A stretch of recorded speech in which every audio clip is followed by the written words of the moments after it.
don't hear the bumper music or the ads, so you're lucky. So it's just like start, stop.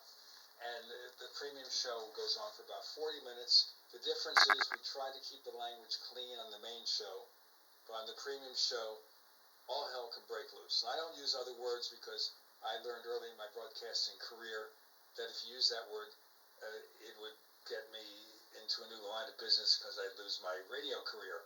Then, of course, Howard Stern came along, and then that was the end of that.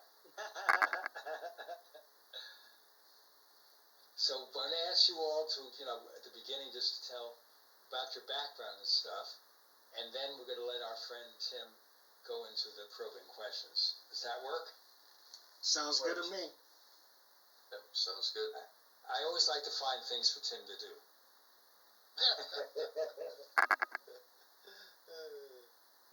All right, let's start right now. What the heck? All right, here we go. We seem to have decent levels. Let's just start. And I want you to all, let me just do one thing here. I'm going to do a test which fixes the background noise levels. But it requires you all being silent for about 10 seconds. Here we go.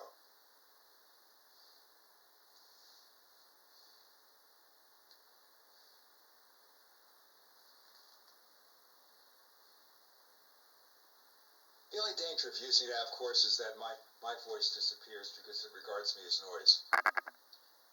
Okay, Phil, say something. Something. Can you move closer to the webcam? I'm pretty close to it right now.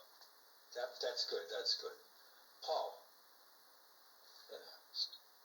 Yes. Say something. 1, 2, 3, 3, 2, 4. Hello, everybody. Hello, and Mr. Soul Brother. Happy birthday to ya. Happy birthday. What role did you play on TV? I played a punk intern from the Ohio Projects over the Rhine, WKRP in Cincinnati. Have you done any other things since then? Nothing quite as big, but yeah, I've done things. But I actually was more of a musician, and believe it or not, Bubba Shrimp, Michael T. From Forrest Gump, he's the one that discovered me. Oh, cool. Yeah, he's the one that took me down to L.A., gave me a red-eye flight. We were in San Francisco, and they kept telling me, we want you to meet this guy. I had already been doing music and art, and I just... Okay, we'll go into that in the introduction, then we'll start exploring your paranormal subjects. Okay, here we go. 3, 2, and 1. We have a trio of guests here, which means we have a trio. And I don't know if they will all sing together, but maybe we can start something new here. Of course, Paul Dale Roberts has been a guest on the Powercast before. Welcome back, Paul. Thank you. I enjoy being here. We're always glad to have you. We also have the Paranormal Soul Brother. Can we call you Soul for short? Please do. Okay. Call me Phil. Phil DeSario, or DeSaro. Say that with us. It's DeSaro, right? Yeah, DeSaro. Perfect. Okay. Phil DeSaro is another new guest. Welcome to the show. Thank you. Okay, briefly here, because many of our listeners haven't heard of these people, I'm going to ask each of you in turn to tell me something of your background. So, Paul Dale Roberts, how did you get into the world of the paranormal? Real quickly, I lived in a haunted house when I was a little boy. And when I went into the Army from 73 to 76. And I went to Germany as an MP, military policeman. And I started working undercover as an MP with the Drug Suppression Team, CID, Criminal Investigation Division, traveled throughout Germany buying drugs, testified at Article 32s and court-martials. That is where my investigative skills came in. In 1976, I got out. I became the disco king of Sacramento because I learned how to dance in Germany, where disco was popular. And I danced 205 hours, 8.5 days, Guinness Book of World Records, Ripley's Believe It or Not. And then Disco died in 1979. I went back into the Army, 501st Military Intelligence Battalion. I was a 97 Bravo intelligence analyst. And then later on received an H identifier and became a Op 4 instructor teaching the Soviet threat. And I'm retired from the Department of Fish and Wildlife. I worked with law enforcement all over Alaska, you name it.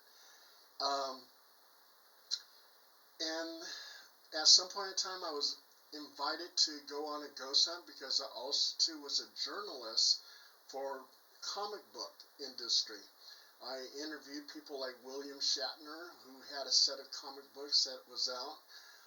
So I did the whole comic book thing. I wrote a lot of stories and articles.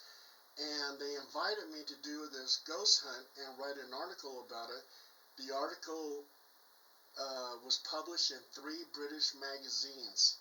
So they were so impressed they had me as their ghostwriter for their investigations.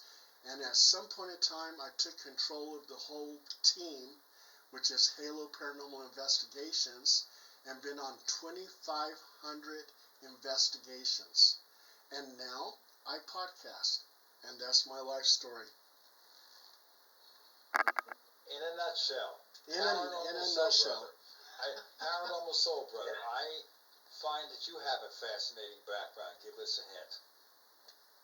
Just real shortly, my father was a Vietnam vet, and he was the first person I heard talk about near-death experiences, and he was always into that there might be life elsewhere. So after we saw the movie Close Encounters, I was really asphyxiated on it.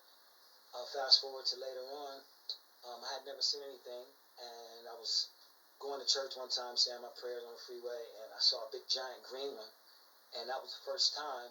So I got really interested in it, but I didn't tell anybody.